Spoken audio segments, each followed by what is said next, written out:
It began as something I barely noticed at first. A faint discoloration above my bed in the old apartment I had moved into. The place was small and cheap, with walls that had been painted too many times and ceilings stained from water damage. At first I assumed it was just another mark from years of leaks and neglect. The shape was uneven, almost like smudges from a dirty mop. I ignored it for days. Then one night I looked closer. The stain was darker than before, more defined, not a smear, but a shape. Several shapes, in fact. Long ovals like the impressions of feet. They seemed wrong, though. Too precise, too deliberate. And they were upside down against the plaster overhead, as if someone had walked across the ceiling and left their prints behind. I tried to laugh at myself. It had to be water, or maybe soot from the radiator. But when I stood on a chair and touched the marks, the surface was smooth and cool. No texture, no difference from the surrounding plaster. Yet the outlines were clear. 5 toes, a ball, a heel. Not just one, but several. Small ones clustered together, larger ones overlapping. I told myself it was only stains. Shapes the mind made sense of in the same way we see faces in clouds. But the next morning, when I woke, I counted them again, and there were more. 2 sets had become 3. The line of them stretched further across the ceiling, as though something had paced above me in the night. The apartment was on the top floor. There was no upstairs neighbor. Above my ceiling was only the roof. I tried to dismiss it, but a tension settled into me whenever I lay down. The thought of those prints directly over my head made my chest tighten. At night, I swore I could sense a faint vibration through the bed frame, as if something shifted above, though I knew there was nothing there but open air and tar shingles. One evening, as I sat reading in the living room, I heard a faint creak. I froze. The sound came not from a floor, but from overhead. My eyes lifted to the ceiling, and there they were again.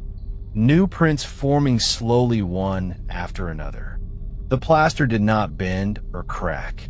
There was no dust falling, just the sudden appearance of another dark oval shape where none had been before. I left the room and stayed out all night, walking the streets until dawn. When I returned and opened the door, I looked up immediately. The line of prints had doubled. They stretched from one end of the ceiling to the other. Some turned sharply as if circling back. That was when the dreams began. Dreams of being pinned against the bed, unable to move. Dreams of faces leaning down from above, though I could not see them, only feel the weight of their presence. Cold air on my skin, a pressure in my chest.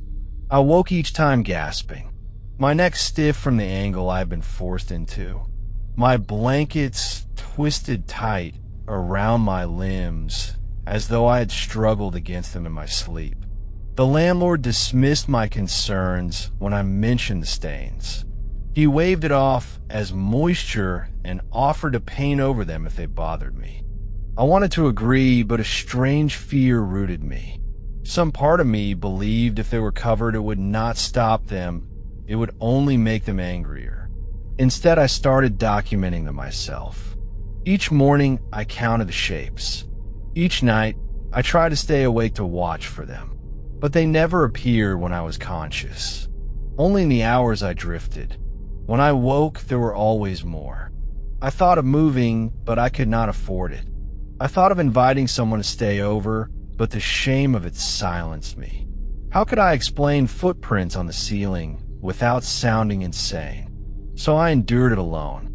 Weeks passed, and the ceiling grew crowded. What began as a handful of prints became dozens. They crossed over one another in frantic patterns. Some pressed down, so deep the plaster seemed darker around them. I began to feel watched at all hours. I caught myself staring upward constantly. My neck ached from the tension. My appetite vanished. One night, I woke to find not only footprints above me, but a faint smear trailing from them down the corner of the wall. A streak like something dragging itself lower inch by inch. And for the first time, I realized whatever made those prints was not content to remain overhead. The smear down the wall never faded. Each morning it seemed darker, as though whatever had left it was still moving slowly, deliberately, closer to the floor. I would lie awake at night staring at it, waiting for some impossible shape to peel itself free. Nothing ever did. The prints remained still, but I felt a pressure in the air like waiting for thunder to break. Sleep became nearly impossible. The moment I closed my eyes, the dreams came. At first they were fragments, the sense of weight above me, toes scraping plaster, the creak of something shifting in beams that should not have held weight. Then the images sharpened. I dreamt of pale feet dangling inches from my face, upside down, as if a body clung to the ceiling by its hands and knees. Its head never showed, only the feet, the soles blackened, toes twitching. I began to dread nightfall. I tried sleeping in the living room, but within days, the stains began there too. Prints clustered above the couch. When I moved to the kitchen, they appeared faintly against the low ceiling. Every room I entered, sooner or later, I found them. They followed me. The sound followed too. At first it was faint creaks, wood bending above me. Then soft taps like bare feet stepping lightly against plaster.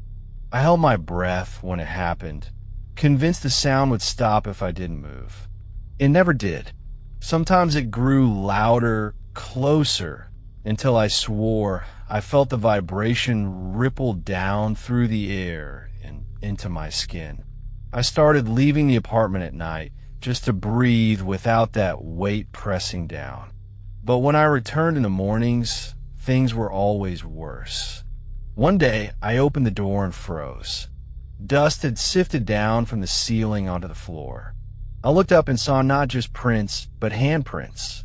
Fingers splayed wide, pressed deep into plaster like clay, leaving grooves where no grooves should be. I lost days that way. Hours stretched into gray blurs of exhaustion. I stopped going into work. The few times I tried, I came back to find the prints multiplied tenfold, overlapping in chaotic spirals. The streak down the wall had grown longer, splitting into two. Two smears, like two bodies slowly crawling down to meet me. The air in the apartment smelled different now. Stale, metallic, almost like blood left too long in open air. Even when I scrubbed the walls with bleach, the smell returned. My skin prickled constantly.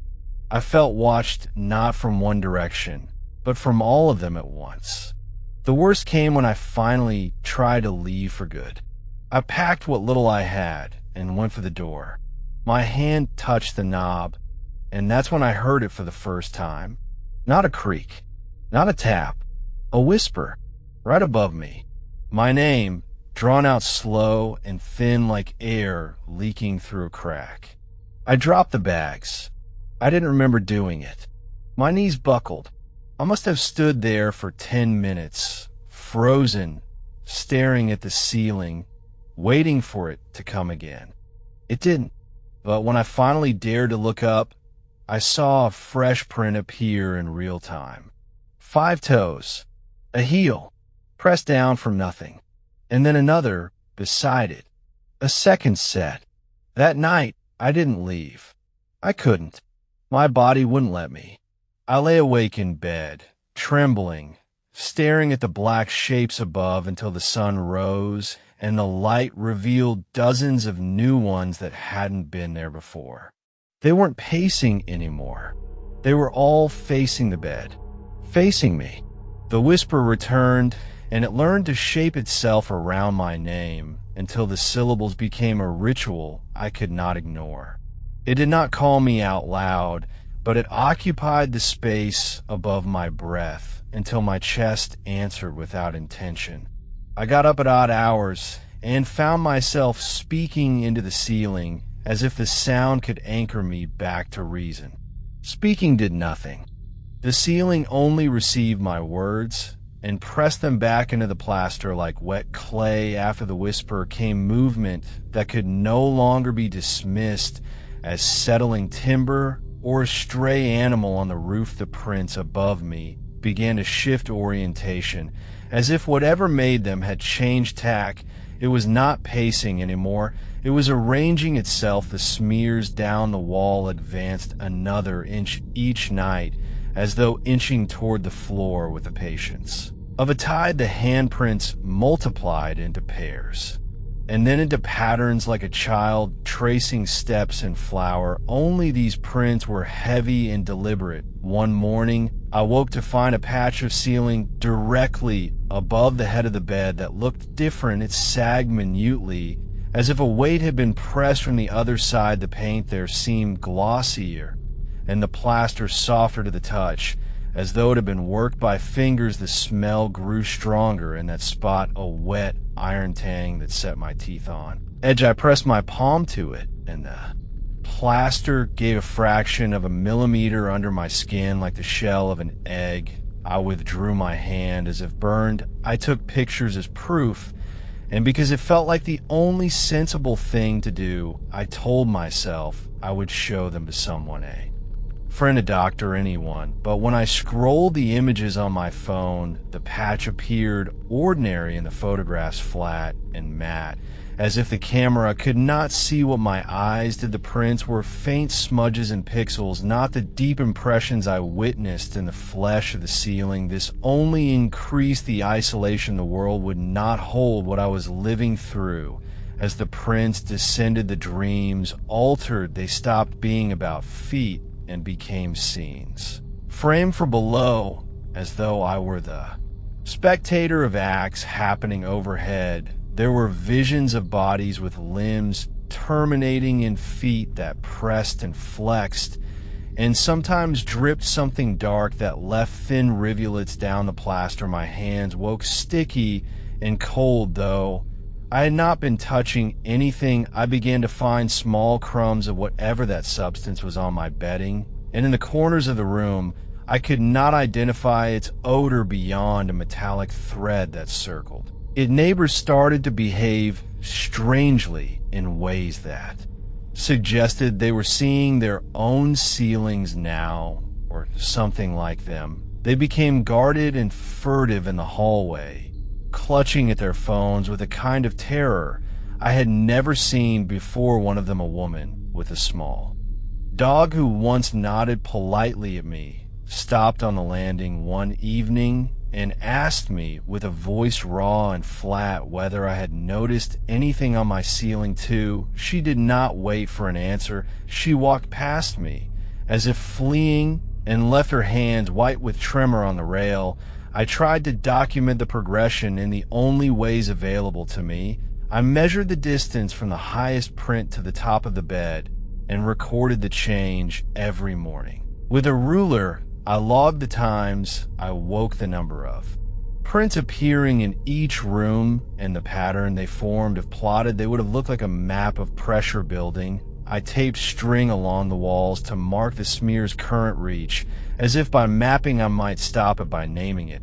But maps are false comforts. When a landscape is breathing, the first direct contact came without warning on a slow Tuesday. As rain stitched the windows, I stood on a chair to inspect the most recent prints. They had formed a ring around the ceiling light, as if to frame it. I reached up to brush at one of them, and my fingertips met resistance, not from plaster, but from something with give like soft skin. It yielded in a slow, viscous way, and then tightened like a muscle closing around my finger. I yanked back and left a smear of damp residue along my skin. My heart hammered, and then stilled with a metallic awareness after that night. I could no longer pretend. There was no danger of falling things. The ceiling no longer seemed indifferent to pressure. It bore a memory of touch, and sometimes responded to mine, as if the prints were not merely marks, but receptors learning the shape of my hands, my face, my body. People began knocking on my door in the afternoons, a quiet tapping I could never answer. Without a growing nausea, they never stayed. They left flyers slipped under the door or notes folded into the mail slot with polite warnings about leaks and repairs, and a community bulletin about upcoming roof maintenance. None of the notes addressed what was happening inside. The presence learned greed in small steps. It began to experiment with the pull of gravity. The plaster over the kitchen sink developed tiny ridges that, when viewed from the right angle, looked like toes straining to curl. The smear near the hallway grew a soft fringe like hair. In the corner by the bookshelf, something dark and glossy pooled, and in the morning I found it had formed the negative of a soul, the pattern of ridges that corresponded to mine.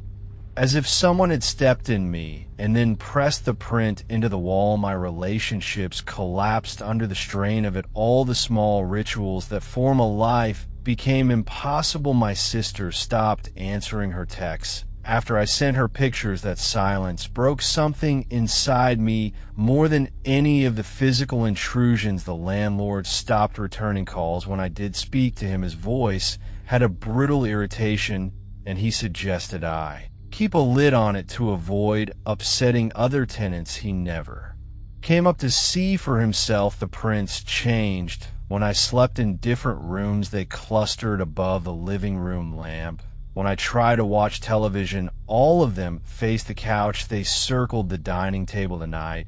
I tried to eat. A sense of being circumscribed took hold, as if the apartment had grown teeth and aimed them inward. The smear crawled down, and when it reached my waistline on the wallpaper, there was a moment of intimacy, so intimate it made bile rise in my throat. Something unseen traced the outline of my body from above and made a map of me. I started to find small snippets of paper tucked into my shoes in the morning, tiny rectangles torn from flyers and calendars with single words written in a handwriting I could not place. Step down, leave. Behind the messages were not always legible, but the intent was clear. The prints wanted me to look up and out, and then to look away. They were teaching me how to surrender. And then one night, I woke to a pressure against my forehead, as if something heavy had been placed there. It was cool, and damn, my eyes snapped open, and I breathed in the close air. The prints above had gathered into a dense patch directly over my face. The smears had coalesced, and a new outline pressed faintly through the paint. 5 toes curled, as if waiting to push off into the world. The pressure lifted slowly like a hand withdrawing. Its absence hurt worse than its presence. What followed was not a scream, but a rearrangement of everything I knew about space. I went to the window and looked out at the street, and people passed their lives in small, visible motions, unaware of the ceiling above their heads. Now, for the first time, I felt that whatever was arriving did not limit itself by walls or by roofs. It moved in patterns like weather and like hunger. I understood that the prints were an importuning and architectural command made manifest, and that what was happening above me was only the beginning. The next morning, there was a new smell in the stairwell. The metallic scent multiplied until it reached a level that made people cover their mouths. It was not rain, it was not rust, it was a promise. It spread like mist, and when I went downstairs to find out what was making it, I found the first set of footprints on the underside of the stair landing. They were small and clustered and unmistakably human, and they walked toward the door of the building as if someone had shuffled along the ceiling on their Way to leave, I looked up at the sky as I stood on the pavement and felt like an insect on its back watching feet cross air. Above me, the city went on indifferent, and I walked back to my apartment with a certainty I could not shake. The prints were no longer content to remain overhead. They wanted ground, they wanted company, and I had to decide whether to stay to learn more or to leave to save whatever I could of a life that still felt like mine. I did not make a plan that night. I slept poorly and, with one eye open and the ceiling right above my head, the prints clustered and waited, and sometimes in the small hours I thought I saw them stir in ways beyond the ceiling, as if something beneath them shifted and took a breath when morning came. The smear at the corner of the wall had advanced another few inches, and there was a dark crescent like the toe of a shoe pressed into the wallpaper. The living room ceiling now bore a network that resembled a trail leading somewhere. I could not see. My phone buzzed with a missed call from an unknown number and a message that said nothing, only contained an image file. I opened it with hands that trembled, and the photograph was of my ceiling from an angle I did not remember taking at 5 toes. Curled as if mid-step, and in the lower corner of the frame, a shadow reached down like a hand toward something on the floor that looked unmistakably like my sleeping form. I dropped the phone, and the battery cracked loudly against the hardwood. Then I sat in the dark and listened to the whispering that had become a language, and I felt the prints above breathe in together, as if preparing to step. By the time the prints had reached the midpoint of the walls, the apartment felt like a hollow shell, waiting to be filled. The smear that had crept down from the ceiling now circled the room in a deliberate band, as if marking an orbit. When I traced it with my fingers, the paste on the wall left a faint residue, like dried sap. It came off in flakes, but the staining beneath remained as dark as ever. I stopped trying to wash it away, because cleaning only revealed new outlines beneath the paint. The footprints above changed their gait, as if learning to move with purpose. They narrowed and widened. They overlapped in sequences that read like sentences, but I could not parse them. The handprints that had first appeared timidly in the stairwell thickened into palm outlines that showed knuckle indentations and long, thin marks like fingers dragging inward. From time to time, one of the prints would seem to tilt, as though examining the room below. Then the tilt would straighten, and the procession would continue. Sleep had abandoned me completely. I slept in fits and half-sleeps, waking with my limbs tangled and my pajamas coated in a sticky dust. I tried to keep my eyes open, but exhaustion twisted into hallucination, and the prints bent into shapes more obscene than human. I would see the curve of a heel elongate into talon, then retract back into something almost tender and human enough to fool the mind for a second before the illusion slipped away. Neighbors began to change in ways both subtle and terrifying. Some moved like people who had practiced walking in tight spaces. Others seemed oddly attentive to their ceilings, tapping their chin or leaning back as if trying to hear something in the plaster. Some avoided me when I passed, and some watched me with eyes that did not quite recognize me as a person. A young man who had lived 2 doors down had always been cheerful. He now avoided common areas and kept his head tilted upward, as if he had appointed himself a watcher. He motioned to me once, and his fingers left smears of dust along the railing like accents he could not wipe away. I tried tactics that might have seemed rational. Once I was no longer rational. I nailed sheets of plywood to the bedroom ceiling. I plastered seams with caulk. I bought fans to create upward drafts to discourage the print from forming. I sat beneath the boards with a flashlight and a hammer and recorded my breaths to prove that I had not slept through the apparitions. Each time I returned, the plywood had tiny outlines pushed into it where the prints had tried to press. From above, the nails did not set deep, the caulk dried with indentations, as if something had worked it aside from the other side one night. As rain smeared the windows with streaks, I felt a distinct motion above the kitchen light.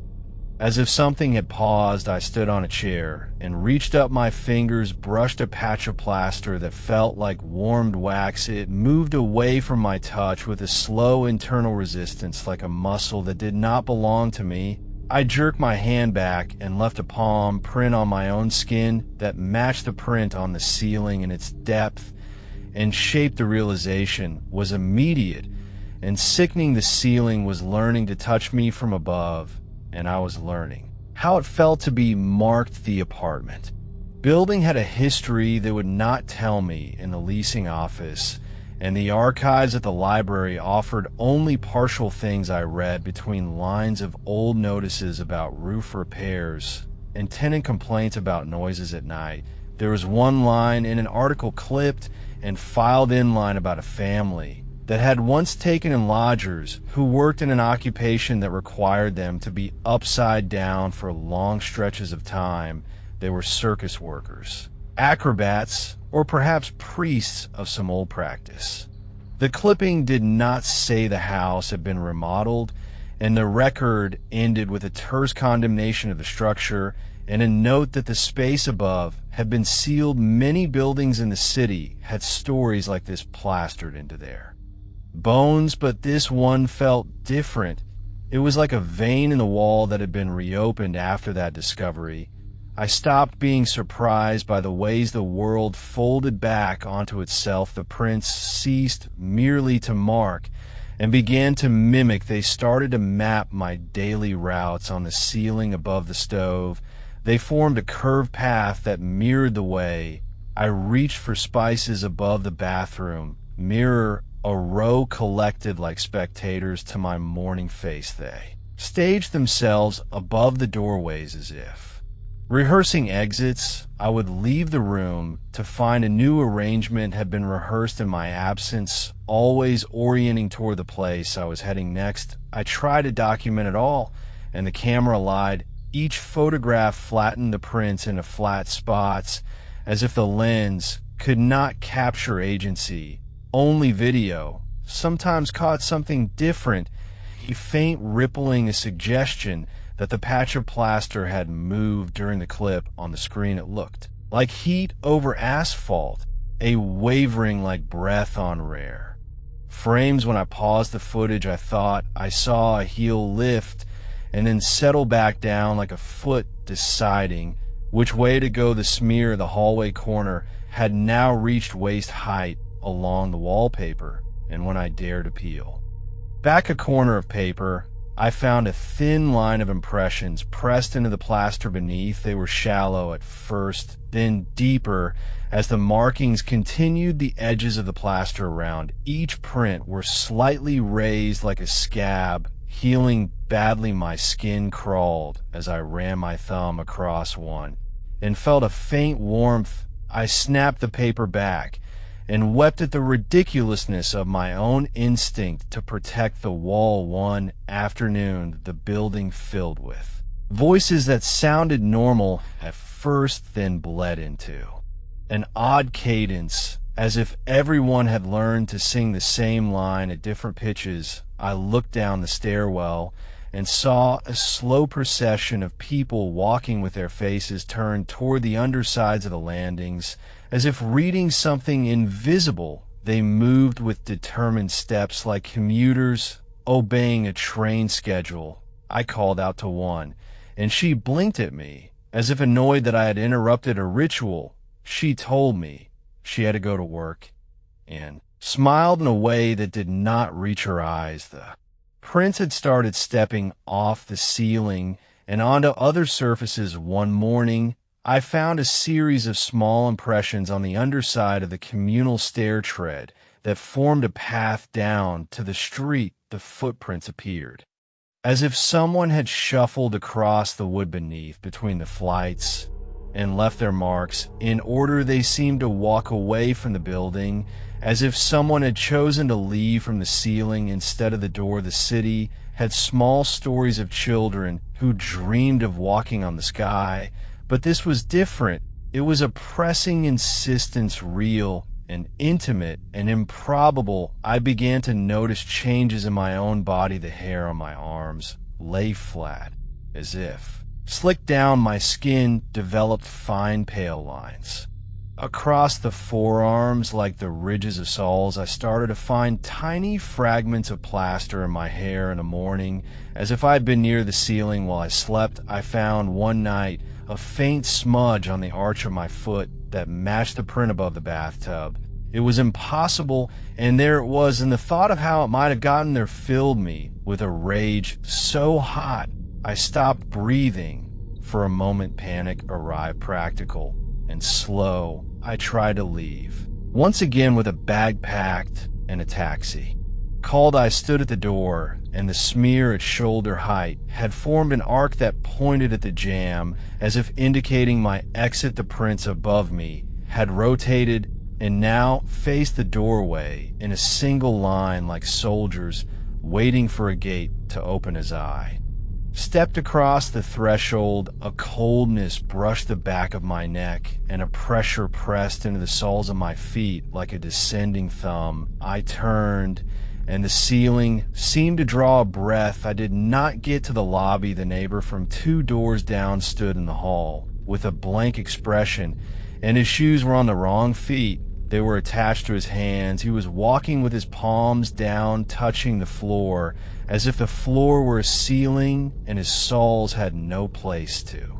rest. When he saw me, he smiled, and his smile was sideways, as if one part of his face had been trained to grin at a different angle. He opened his mouth, and the sound that left him was a scraping intake, like someone clearing a throat that had been forced to rehearse. It took me no time at all to understand the new logic of things. People were learning to orient to other planes, and once they did, they were harder to reach. I slammed the door closed and pressed my back against it, and for the first time I wanted someone to come in to help me, even if help could only be a witness. The knock came soft and then faster, and I thought the pounding would break the wood inward. A shape leaned against the other side of the door, and then a voice from the hallway spoke my name, slow and even, and with something like fondness. And then the prints above me shifted as if in response, and the smear at the corner reached a hand-shaped gap, as if to say, "You're next." I had a plan then that felt both foolish and inevitable. I collected things that were heavy and sharp and lined the bed with them.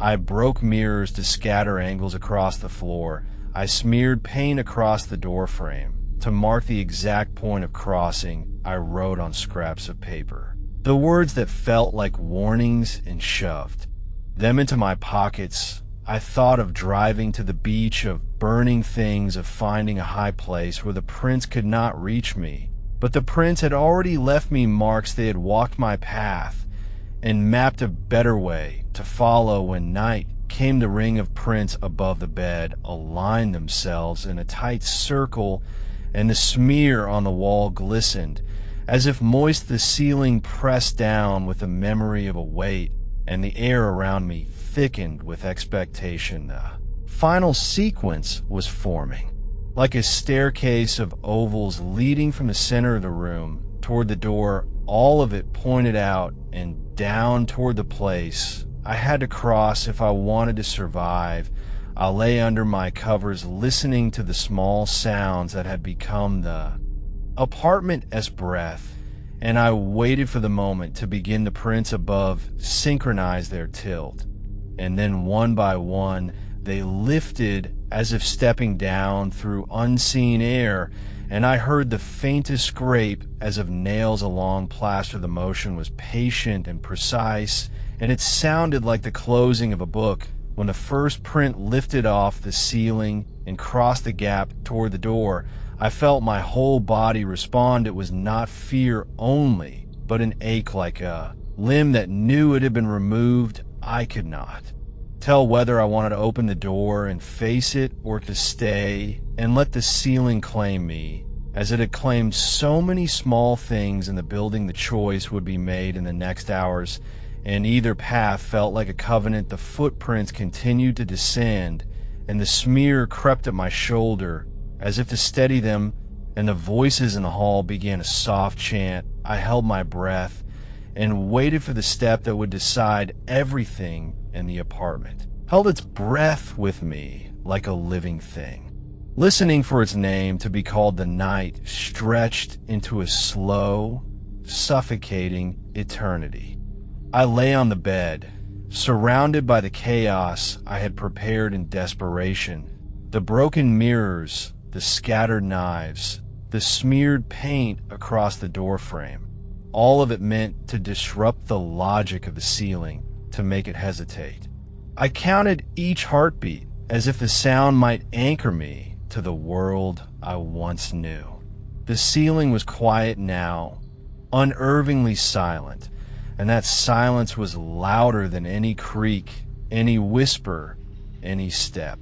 I knew it was waiting, gathering patience, measuring me as I had measured the prints for weeks. Then it began. The first print lifted with deliberate slowness. The toes flexed, the ball of the foot pressed, the heel hovered, and for a moment I felt as if the world itself had reversed. I watched gravity bend as the footprint stepped downward, leaving the ceiling behind without losing its shape, suspended in the air as if the laws of physics had been rewritten for its passage. One by one, the other prints followed, each moving with a terrifying rhythm, like a conductor leading an orchestra whose instruments were made of plaster and shadow. The smear on the wall pulsed as if alive. Its dark streaks lengthened and thickened, moving in sync with the prints. I realized then it was not only a mark but a guide, a subtle force directing the movement above and below, carving a path toward me. The ceiling seemed to breathe, the walls exhaled, the room contracted with pressure I could feel in my chest and stomach. I tried to move, tried to rise, tried to flee, but my body refused. Each muscle locked into place, as if the apartment itself had claimed my bones. The prints stepped closer, an impossible number of them forming a rigid line toward the door. They did not stumble, they did not falter, they moved as though the air itself was solid, each step pressing the invisible matter into something tangible. My breath came in short bursts, each one a plea I could not voice, a sound that was already being absorbed by the plaster. And then they stopped. A single print hovered directly over my chest. I felt its weight, though no weight should exist. The toes flexed and spread as if searching for purchase. My heart hammered violently against the cage of my ribs. The smear at the wall split into thin tendrils that reached across the floor, curling around furniture and stretching toward my limbs. I realized with a sickening clarity that the prints were not alone. They had an awareness, a plan, and I was at the center of it. I felt something cold graze my face, and I turned my head instinctively. Nothing was there. The hand-shaped smears along the walls pressed against the plaster as though waiting to slide forward. The prints above shivered slightly, a collective adjustment, and then the first step toward the door was taken. It hovered in the air, balanced mid-stride, and then pressed down onto the floor. A human-shaped pressure, yet impossible, tangible, and wrong, imprinting itself on the room as though I had not been here at all. Every instinct screamed to resist, but my body would not obey. The prints began moving in a sequence, stepping down from the ceiling in a coordinated pattern, forming lines that led directly to me.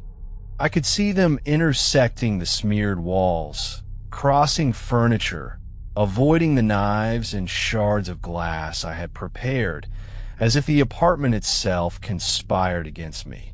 Each step was measured, intentional, unerring. Then they surrounded me.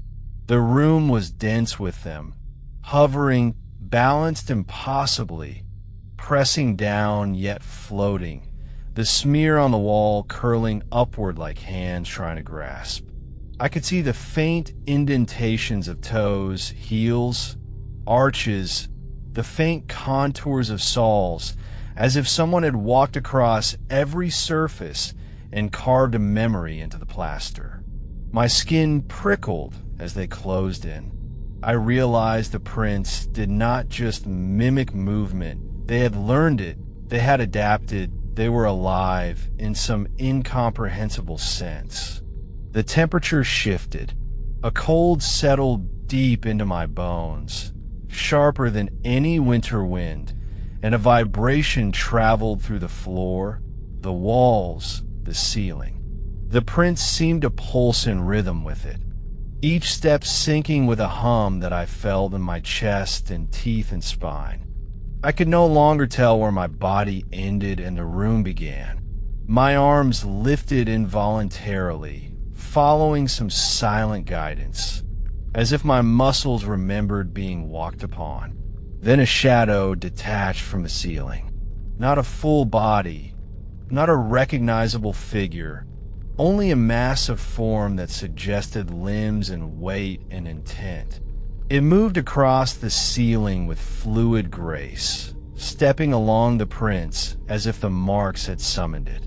The prints themselves rotated, adjusted, and then pressed down upon the floor, their mass becoming denser, more tangible. I could see them elongating slightly, toes curling and heels flexing, forming a lattice of movement that extended from ceiling to floor. I realized in the moment that there was no escape. The prince did not want me to flee. They wanted me to remain, to witness, to become part of the sequence. My chest tightened, my limbs locked, my vision narrowed to the slow, terrifying ballet above me. They traced my body, measured my reach, mapped my height, my span, the subtle weight shifts I had never noticed. They were learning me, preparing to fold me into their pattern. And then I understood the final step. One by one, the hovering prints pressed down onto me, not painfully but with a suffocating insistence. The smear from the walls traced upward, connecting the floor to the ceiling, linking me to every mark, every shadow, every indentation. I was no longer separate. My skin tingled, my bones resonated, and the prints aligned around me, forming a complete circuit. The ceiling pressed down like a living thing. The walls curved inward. The floor seemed to tilt beneath me. I could hear my own heartbeat amplified into a vibration that matched the rhythm of the prints. I could feel my body being measured, adjusted, incorporated. I tried to scream, but no sound came out. Only the pressure, the weight, the careful, deliberate steps that now included me. Time ceased. There was only the movement, the mapping, the pressing down and hovering and aligning. The prints merged into something vast, stretching across the apartment, folding space around me, a lattice of flesh and plaster and memory. I felt my own consciousness shift, my perception bending, until I realized I was no longer observing. I was embedded, part of the sequence, part of the prince's collective knowledge.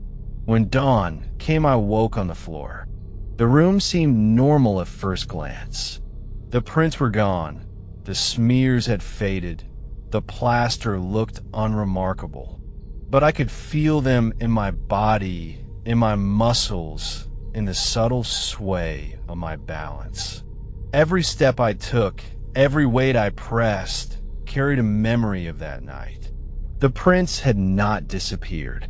They had become part of me, and now, wherever I went, they moved with me, spreading, marking, mapping.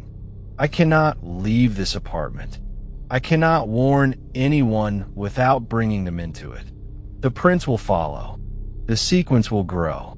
And I know now that they are patient, eternal, and utterly determined. They do not simply leave marks. They leave themselves, and I carry them with me. Every ceiling I see, every floor I cross, every wall I brush against, there they are, waiting, learning, stepping. And soon enough, I know they will find you.